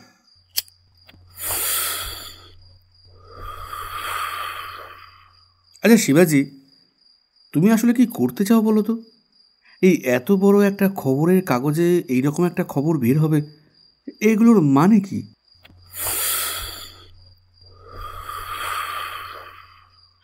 এখনো বুঝলে না, যাতে পুলিশ প্রশাসন একটু নড়ে চড়ে বসে। কিন্তু খবরটা তো ওই ড্রাগ পাচার গাড়িতে চোখে পড়বে। তাতে কি হয়েছে? কিছু হবে না, দেখো না। আর তাছাড়া কারো নাম নেই। রেহান যে ধরা পড়ে আবার ছাড়া পেয়েছে সেটাও বলিনি, দেখি না কি হয়। আচ্ছা, তারপর বলো, ওই কারখানায় আর কি হলো? সে বড় গাড়িটা বেরিয়ে যাওয়ার প্রায় 1/2 ঘন্টা পর দুটো ছোট ছোট মারুতি ভ্যান আসে। সেই দুটো গাড়িও একই রকমভাবে কারখানার মেন গেটে 2বার করে তাদের হেডলাইট ফেলে বন্ধ করে দেয়। আমি ভালোভাবেই বুঝতে পারি ওটা ওদের সিগন্যাল। কোনো চিৎকার চেঁচামেচি না, কোনো কথা নয়, 2বার শুধু হেডলাইটটা জ্বলে, বন্ধ করে দেয়। তারপর দুজনে এসে গেট খুলতে আবার দুটো গাড়ি ঢুকে যায়। এবারেও আমি ওই একই রকমভাবে পাঁচিলের উপর উঠে দেখেছি। দুটো পেটি দুটো গাড়িতে ঢুকে যায়। তারপর তারা কিছুক্ষণ দাঁড়িয়ে কথা বলে, বিড়ি খায়, গল্প করে। আবার দুটো গাড়ি দুদিকে বেরিয়ে যায়। তখন বুঝলাম যে এগুলো পাচার হচ্ছে। একটু দূরেই একটা গাছের তলায় একজন কনস্টেবল ছিল। তাকে ইশারা করতে সে সঙ্গে সঙ্গে বড় রাস্তার দিকে চলে যায়। ওইখানে পুলিশের গাড়ি ও পুলিশের ওয়াকি টকি ছিল। সেখান থেকে খবর দিয়ে দুটো পুলিশের জিপকে বলেছিল, যাতে ওই গাড়ি দুটোর পেছন পেছন ধাওয়া করে। ও কয়েক কিলোমিটার যাওয়ার পর সেই গাড়ি দুটোকে আর ওই দুটো পেটি উদ্ধার করে। সব কিছু একটা গোপন জায়গায় রাখা হয়েছে। তারপর এই বিষয়ে কোনো কথা হয়নি, এবং এখনও অবধি ওই খোকা ও রেহান জানে না সেই দুটো গাড়ি আমরা বাজেয়াপ্ত করছি। কি বলছো তুমি? তোমরা দুটো গাড়ি আর দুটো ড্রাগসের পেটি উদ্ধার করেছো? এখন কোথায় সেটাকে গোপন করে রেখেছো যে সেটার খবর কেউ জানে না? রাখা আছে একটা গোপন জায়গায়। থানায় বা অন্য কোথাও নিয়ে গেলে ওরা ঠিক খবর পেত, আর আমি জিনিসগুলো হয়তো এতক্ষণ আবার ঠিক জায়গায় পৌঁছে যেত। অবশ্যই বাজেয়াপ্ত করার ব্যাপারটা আমি দুপুরে পুলিশের গাড়িতে যখন কিছুক্ষণ বসেছিলাম তখন জানতে পেরেছি। তারপরেও আমি সারাদিন ওইখানে গাছতলায় শুয়ে বসেছিলাম। আবার দুপুরবেলা একটা বেশ নতুন সুন্দর ঝা চকচকে লাল গাড়ি এসে দাঁড়ায় ওই কারখানার সামনে। দেখলাম খোকা এসে ছুটে দরজা খুলে দিল। গাড়িটা ভিতরে ঢুকে গেল। আমি ওই বটতলা থেকে একটু উঁকি মেরে দেখলাম একজন লোক, বয়স 40-50-এর কাছাকাছি হবে, সুন্দর স্যুট বুট, দামি জুতো, হাতে দামি ঘড়ি পরে আছে। হাতে একটা সুটকেস নিয়ে নেমে সোজা ভেতরের দিকে চলে গেল। আমার কেন জানি না মন বলছে ওই দলের মাথা এই লোকটি হলেও হতে পারে। এবং তার কিছুক্ষণ পরেই যখন আমি ওখান থেকে উঠে পুলিশের গাড়িতে আসি, খবর পাই ইতিমধ্যে থানায় ফোন গেছে যেন রেহানকে ছেড়ে দেওয়া হয়। তারপর তুমি তো শুনলে, কয়েক ঘন্টা পর রেহানকে সত্যি সত্যি ছেড়ে দেওয়া হয়েছে, এবং পুলিশও তাকে ফলো করে ওই কারখানা অবধি এসেছে। সত্যি এদের হাত পুলিশের থেকেও লম্বা। তো এবার কি করবে বলে তুমি ভাবছো? কাল সকালে আগে খবরটা আসুক, দেখি পুলিশ মহলের ওপর মহলে কোথায় কি হয়। আজ রাত্রে একটু ভালো করে ঘুমোতে হবে, শরীরটা কেমন করছে। কাল সকালে ভাববো এবার কি করা যায়।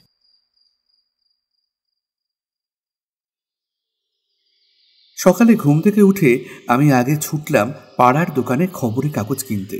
শিবাজি তখনও ঘুম থেকে ওঠেনি। আমি আজ আর ইচ্ছে করে ডাকিনি, একটু ঘুমাক, দুদিন খুব ধকল গেছে ছেলেটার ওপর দিয়ে। ঘরে ফিরে খবরের কাগজ খুলেই দেখলাম প্রথম পাতায় বেশ বড় করে লেখা আছে, সত্যি কি আমাদের ভারতবর্ষের আইন কানুন অন্ধ?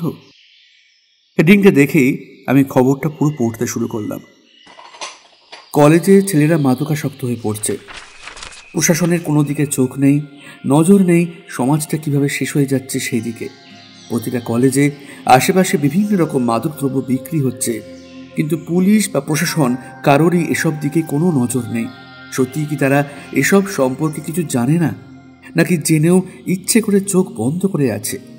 দিনের পর দিন বেআইনি মাদকদ্রব্য ও মাদক পাচার বেড়ে গেছে, কিন্তু আমাদের পুলিশ আর কতদিন হাত গুটিয়ে বসে থাকবে? আরে বাহ, কি লিখেছে এই খবরের কাগজ! শিবাজি যেমনভাবে বুঝিয়ে বলেছিল তার থেকেও সুন্দরভাবে জিনিসটা সাজিয়ে গুছিয়ে লিখেছে। না সত্যি ওই মহিলা রিপোর্টারের এলেম আছে বলতে হবে। কি দারুণ লিখেছে, যে পড়বে তারই গায়ে কাঁটা দিয়ে উঠবে। এবার তো শিবাঙ্গীর পরীক্ষাও শেষ, সে সাথে রাধিকারও। ওরা হয়তো আজ বাড়িতে এলে আসতেও পারে, সবাই জমিয়ে একটা আড্ডা দেওয়া যাবে। প্রায় সকাল 9টার পর শিবাজি ঘুম থেকে উঠল, বসে চা খাচ্ছিল। আমি খবরের কাগজটা ওর সামনে খুলে দিলাম। ও দুবার ভালো করে পড়ল, তারপর দেখলাম ওর মুখে একটা হালকা হাসি ফুটেছে। ও হেসে বলল, এবার দেখি কি হয়। জগাদা, যাও বাজার যাও, একটা কচি পাঠা আনবে। এসব আমি আমার ঘরে গেলাম, কিছু জিনিস ভাবতে হবে। বেশ, আমিও একটু বেরোবো। আচ্ছা, রাধিকাকে একবার ফোন করো, ওদের দুজনকেও আসতে বলো, সবাই একসঙ্গে খাওয়া যাবে কোন। ও, গানের দিদিমণিরা আসবে? বাহ, এই যে শিবাজি দাদাবাবু, কিছু টাকা দাও তো, একটু মিষ্টি আর দই আনবো। আমি আমার রুমে গেলাম, একটু লিখতে বসবো। শিবাজি বসার ঘরে ওর মোটা সোনালি কাজ করা খাতাটা নিয়ে বসে রইল। কয়েক ঘন্টা এভাবে কাটল। আমরা দুজনে দুজনের কাছে ব্যস্ত। তখন প্রায় বেলা 12টা। বাড়ির টেলিফোনটা বেজে উঠল। শিবাজি ঘর থেকে বেরিয়ে এসে ফোনটা কানে দিল। হ্যালো। আরে কি করেছো তুমি? দুটো কলেজে তো কিছু ছেলে মেয়েরা মিলে আন্দোলন শুরু করেছে যে তারা শুধু পড়াশোনা করতে চায়, মাদক দ্রব্য নিতে চায় না। ধর্মতলার কাছে রাস্তায় আশ্রমের কিছু মহিলারা আন্দোলন শুরু করেছে। এইদিকে আজ আরো 2000 খবরের কাগজ এখন অব্দি বেশি বিক্রি হয়েছে। সকাল থেকে থানায় থানায় বিভিন্ন রকম সংবাদ অফিস থেকে ফোন আসছে। সত্যি সত্যি তোমার বুদ্ধি ধন্য। আশা করি এবার আপনার ওপর মহল একটু নড়ে চড়ে বসবে। আচ্ছা, বিকেলে খালি থাকলে আমি আসবো একবার, কেমন? তোমরা বাড়িতে থাকবে তো? বলছি, ওই দুটো গাড়ি তো আটক করে রাখা আছে, আর 3 জন লোককেও। কি করবো এবার বলো তো? আচ্ছা, আপনি আমায় কমিশনার অফিসের নাম্বার দিন, যেটা ফোন করলে আমি এক চান্সে পেয়ে যাব। কেন বলো তো? দিন না, একটু পরে জানতে পারবেন। আচ্ছা, লেখো। ততক্ষণে আমি ঘর থেকে বেরিয়ে দাঁড়িয়েছিলাম। শিবা ফোনটা রেখে আমায় বলল যে শিবাঙ্গী ও রাধিকা এলে যেন আমি ওদের ঘরে বসতে বলি। শিবাজি আধ ঘন্টা থেকে 40 মিনিটের মধ্যেই আসছে।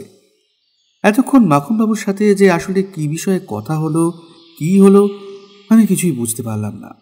আর কমিশনারের অফিসের নাম্বার নিয়েই বা ওর কী হবে, আমি সেটাও বুঝতে পারলাম না। ওর যাওয়ার আধ ঘন্টার মধ্যেই রাধিকা ও শিবাঙ্গী এসে গেছিল। তারপর আমরা সবাই গল্প করছিলাম। শিবা বাড়ি ফিরে এলো তখন প্রায় দুপুর 1:30। আমরা সবাই খেতে বসেছিলাম। ও বলছিল যে মাখনবাবু আসলে ফোনে কি বলেছে, আর ইতিমধ্যে আশেপাশে এই মানুষের মধ্যে কতটা প্রবল উত্তেজনার সৃষ্টি হয়েছে। হ্যাঁ, আমি তো বাড়ি থেকে বেরিয়ে বন্ধুদের সঙ্গে দেখা করতে হোস্টেলে গেছিলাম। হোস্টেল থেকে আসার সময় প্রায় সবার মুখে ওই একই বিষয়ে কথা শুনলাম। শুধু আমাদের কলেজে আর কটা পরীক্ষা বাকি আছে বলে, নাহলে হয়তো আমাদের কলেজেও কাল থেকে আন্দোলন শুরু হতো। হ্যাঁ, পাড়ার মোড়ে বাস স্টপে আজকে সবার মুখেই এক কথা। আর জানো, ভীষণ জ্যাম ছিল আজকে রাস্তায়। কোন দিকে নাকি খুব একটা বড় আন্দোলনও চলছে। সত্যি শিবাজি, তোমার বুদ্ধির তারিফ না করে আমি পারছি না। তুমি একটু একটু করে সব দিক থেকে প্রশাসনকে একেবারে চাপে ফেলে দিয়েছ। কিন্তু তুমি এতক্ষণ ছিলে কোথায়? আর কমিশনারের অফিসের নাম্বারটাই বা নিলে কেন? দুটো গাড়ি, 3 জন লোককে যেখানে আটক করে রাখা আছে, আমি ওর আশেপাশেই একটা দোকানে থেকে কমিশনার অফিসে দুবার ফোন করলাম। আর ফোন করে বললাম যে আমার চোখে এরকম একটা জায়গা পড়ল। আমার সব কিছু সন্দেহজনক বলে মনে হলো। ওদের কিছু কথাবার্তায় মাদক দ্রব্য এরকম কিছু শুনলাম, যেন প্রশাসন অতি শীঘ্র এসে এই এলাকাটায় দেখে আর দুটো গাড়ি সহ এদের আটক করে। বাহ শিবাজি, কি করেছো তুমি? হ্যাঁ, এই বয়সে তোমার মাথায় এত বুদ্ধি। তারপর সবাই জম্পেশ করে খেয়ে আরও বেশ কিছুক্ষণ গল্প করার পর বিকেল 4টের দিকে শিবাঙ্গী ও রাধিকা বেরিয়ে গেল। আমরা দুজনে ভাবছিলাম কোথাও থেকে একটু ঘুরে এলে হয়, মাথাটা ছাড়বে।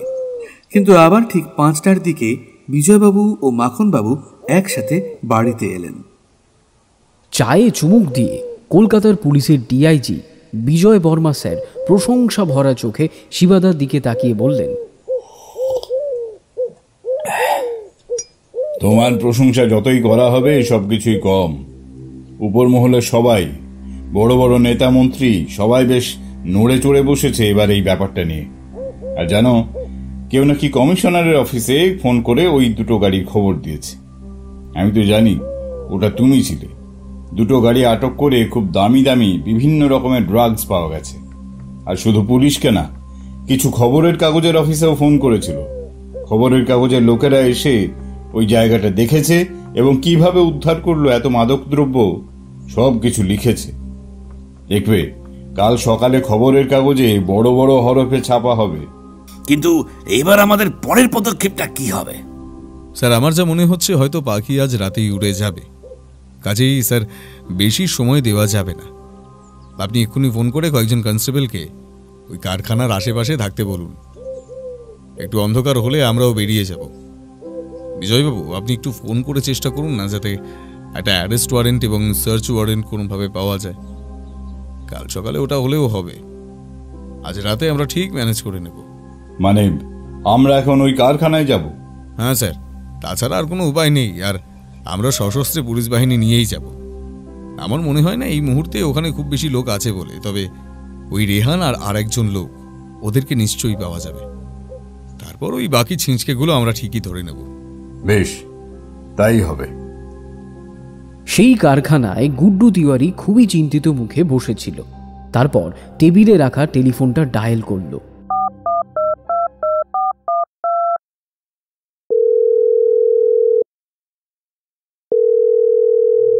হ্যালো বস, গুড্ডু বলছি।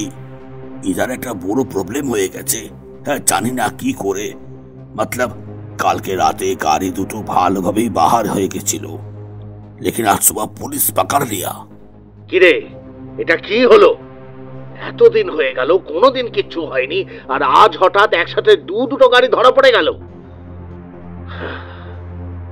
নিশ্চয়ই আমাদের মধ্যেই কেউ পুলিশকে খবর দিয়েছে।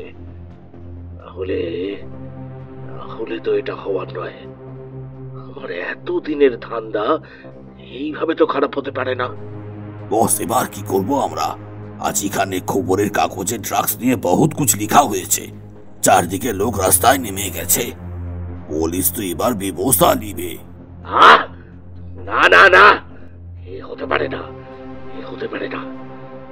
আমার এতদিনের এত ভালো ব্যবসা এইভাবে শেষ হতে পারে না, পারে না। রেহান সবকিছু বলে দেয়নি তো? আগে ওকে খতম করে দে। नहीं बॉस, रेहान पुलिस को कुछ नहीं बोला। पुलिस उसको बहुत मारा, बहुत पीटा, तो वो कुछ बोले नहीं रेहान। শোন, ওখানে থাকাটা ঠিক হবে না। যত তাড়াতাড়ি সম্ভব সবকিছু গুছিয়ে তোরা ওখান থেকে কেটে পড়, আর একদম 2 মাস ব্যবসা বন্ধ করে দে। সবাই আন্ডারগ্রাউন্ড হয়ে যা। আমি এখান থেকে দেখছি কি করা যায়। শালা আমার ব্যবসা খারাপ করবে, আমাকে ধরবে। কাউকে ছাড়বো না আমি, কাউকে না।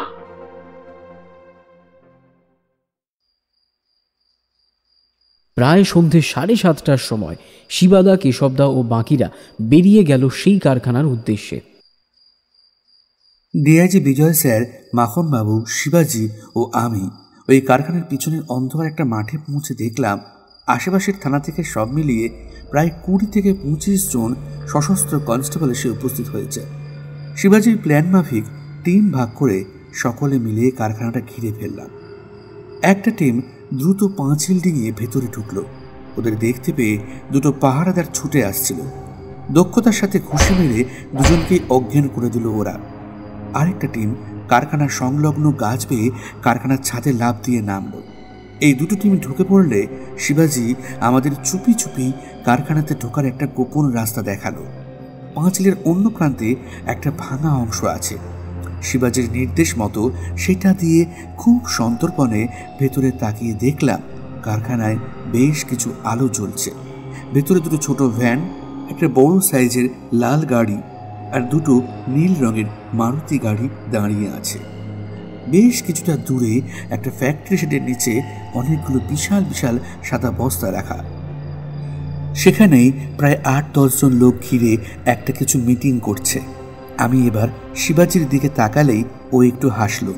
আমি বুঝলাম এই মিটিং অর্থাৎ এই জটলার কথাই শিবাজি আমাদের বলছিল। অর্থাৎ এই নির্দিষ্ট সময় এই নির্দিষ্ট মিটিং যে হবে সেটা ওর জানা ছিল। কারখানার পিছনের মাঠে অ্যাকশন প্ল্যান আলোচনার সময় পুলিশের পুরো টিমকে শিবাজি আগে থেকেই বলে রেখেছিল যে শিবাজি যখনই একটা সাংকেতিক শব্দ করবে, একটা হুইসেল বাজিয়ে সঙ্গে সঙ্গে যেন কারখানার বিভিন্ন অংশে পজিশন নেওয়া প্রত্যেকটা পুলিশ যেন দ্রুত এগিয়ে এসে কারখানার ভিতরে ওই জটলার মধ্যে সবাইকে একসাথে ঘিরে ফেলে। কেউ একটুও বাধা দিতে গেলে যেন ওইখানেই ব্ল্যাঙ্ক ফায়ার করে, যাতে কেউ পালিয়ে যেতে না পারে। যদি কেউ আহতও হয় সেটাও দেখা হবে, কিন্তু যেন একজনও ওখান থেকে পালাতে না পারে। মাখনবাবু, আপনি এই দিকটায় আসুন। বিজয়বাবু, আপনি ওইদিকে থাকুন। এসব তুমি আমার ঠিক পেছনে পেছনে থাকো, আগে আমি ঢুকছি। তুমি একা একা আগে ভেতরে যাবে? শিবাজি, কেন এত ঝামেলা করছো? যদিও শিবাজি আগেই প্ল্যান বুঝিয়ে দিয়েছিল, তবু আমার মনে এক মুহূর্তের জন্য হলেও ভয় লাগছিল। শিবাজি আমাদের আশ্বস্ত করে পাঁচিলের ফাঁক দিয়ে ভিতরে ঢুকে গেল। এরপর আমিও ওকে অনুসরণ করলাম। ভিতরে ঢুকে শিবার ইশারা মতো একটা থামের আড়ালে লুকোলাম। কিছুক্ষণ পর শিবা এগিয়ে গিয়ে খোকাকে উদ্দেশ্য করে বলল, বাহ, দেখছি সবাই এখানে আছে, বুঝি পালানোর বন্দোবস্ত হচ্ছে। কে বে শালা? এখানে কি হচ্ছিস? এই ছুরিটা দেখছিস? তাহলে একদম গলায় ফোন করে চালিয়ে দেবো শালা।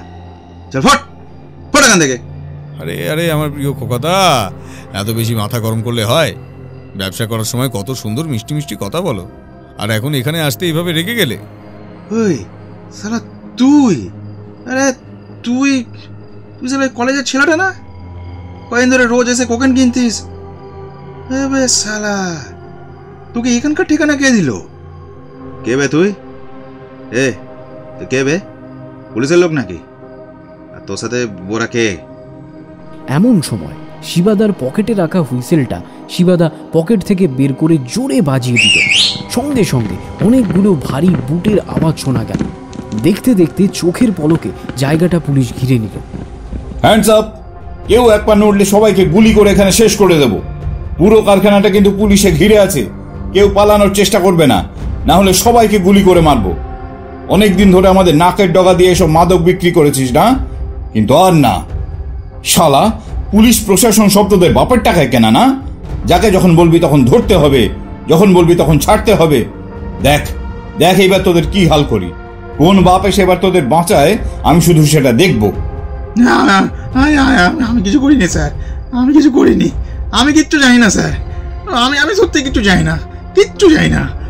এই একদম চুপ, স্যারের সামনে গলা নামিয়ে কথা বল। কচি খোকা, রোজ রোজ এত 1000 টাকা ড্রাগস বিক্রি করার সময় মনে থাকে না? আর এখন নাকি কিছু জানে না।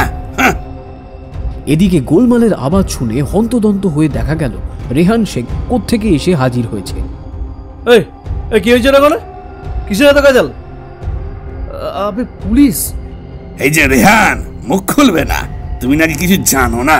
হ্যাঁ, জানলেও নাকি বলবে না। তোমার এই জানটা কুরবান করে দেবে, তবুও নাকি মুখ খুলবে না। আমিও আজ আল্লাহর কসম করে বলছি, তোকে এবার এমন মজাটা আমি দেখাবো, তুই কোন জান্নাত থেকে ঘুরে আসিস দেখ। চল শালা। তোদের ওই বস কোথায়? বল কোথায়? আমি খুব ভালো করে জানি এখানেই লুকিয়ে আছে। উনি ওই ওই ভেতরে আছেন। এসব তুমি ওই লোহার দরজাটা লাগিয়ে দাও। মাখনবাবু আসুন, আমরা দুজনেই ভেতরে যাই।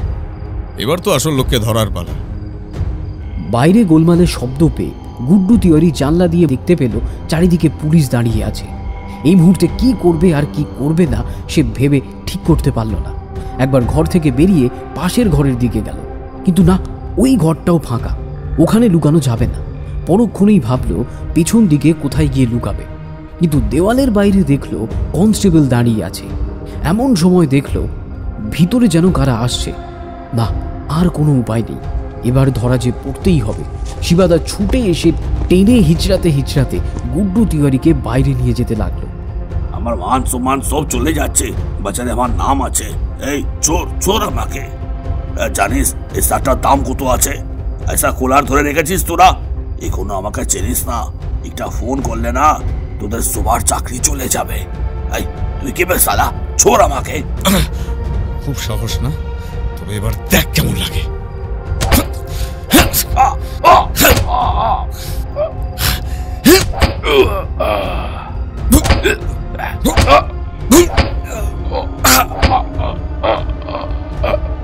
এমন সময় মাখনবাবু আকাশে ব্ল্যাঙ্ক ফায়ার করলেন দুবার। গুরুম গুরুম গর্জনে সকলে চমকে উঠল। আর না, অনেক হয়েছে। শিবাজি, তুমি ঠিক আছো? হ্যাঁ স্যার, আমি একদম ঠিক আছি। জানিটাকে এবার থানায় ধরে নিয়েছেন, নিয়ে গিয়ে ভালো করে হিসাব বুঝে নেবেন। জামার কত দাম আর ওই ঘড়িটার কত দাম ভালো করে বুঝিয়ে দেবেন। চারিদিকে বড় বড় কতগুলো বেশ জোরালো লাইট জ্বালা হয়েছে। উদ্ধার হওয়া সমস্ত ড্রাগস বাজেয়াপ্ত করা হলো। প্রায় 8-10 জনকে, সঙ্গে খোকা, রেহান ও গুড্ডুকে হাত কড়া পরিয়ে পুলিশ ভ্যানে তোলা হলো। আমরা আমাদের বাগবাজারের বাড়ি ফিরে গেলাম। এরপর 3 দিন অফিসের কাজে ঝড়ের গতিতে কেটে গেছে। অবশেষে এলো রোববারের সকাল। শিবাঙ্গীদের বাড়িতে যাওয়ার জন্য প্রস্তুত হচ্ছিলাম। আজ ওদের বাড়িতে আমাদের শীতকালীন বিশেষ জলখাবারের নেমন্তন্ন। রাধিকাও আসবে। শিবাজিও স্নান করে তৈরি হচ্ছিল। এমন সময় ফোন এলো।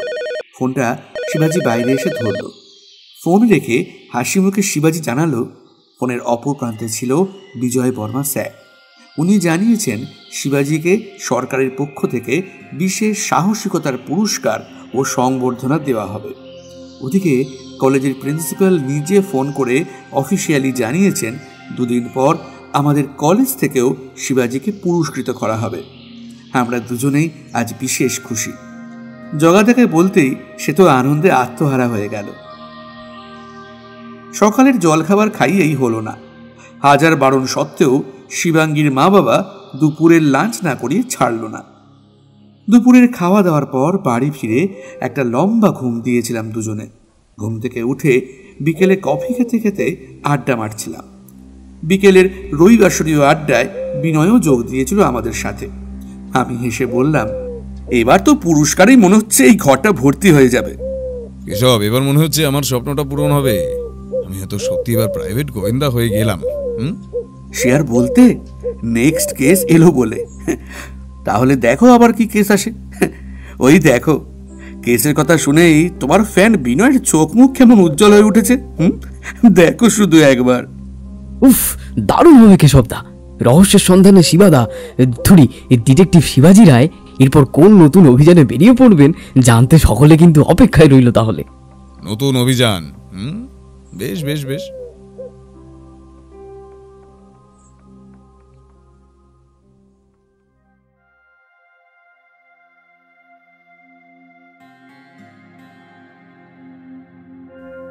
রোমাঞ্চ বাংলা এতক্ষণ শুনলে সুলেখিকা শিউলি মণ্ডল সামন্তের কলমে ডিটেকটিভ শিবাজি কেশব সিরিজের দ্বিতীয় গোয়েন্দা কাহিনী শিবাজির পুনরাভিযান মাদক চক্রের সন্ধানে।